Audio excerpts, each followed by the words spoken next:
चोर हो यो राष्ट्रपाको नेता हैन, जसले चाहिँ भित्र मिटिङमा भएको कुरा चाहिँ बाहिर आएर पत्रकारहरूलाई भन्दो रहेछ हैन।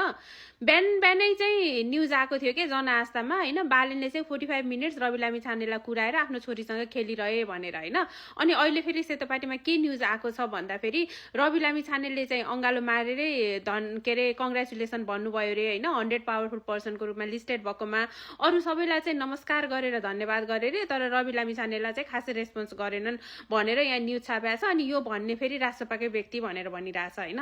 अहिले चाहिँ नेपालका मेन मिडियाहरू प्लस पुराना शक्तिहरू चाहिँ रवि र बालेनलाई चाहिँ कसरी दरार ल्याउन सकिन्छ हैन, यो पावर जुन मेल भएर देशमा परिवर्तन आइरहेछ नि, यिनी दुईटालाई फुटाइदिने हो भने त यो त सकिन्छ, उनीहरूको खेल यही छ। अनि यो सुरु भइसकेको छ है, पत्रकारहरू हैन सुरु गरिरहेछन्, यो मिडियाहरूको हेडलाइन्सबाट पनि तपाईँले बुझ्नुहुन्छ। अनि यो राष्ट्रपाको कुन चाहिँ नेता रहेछ फेरि बाहिर आएर फेरि भन्ने, कस्तो लाज नभएको मान्छे हो।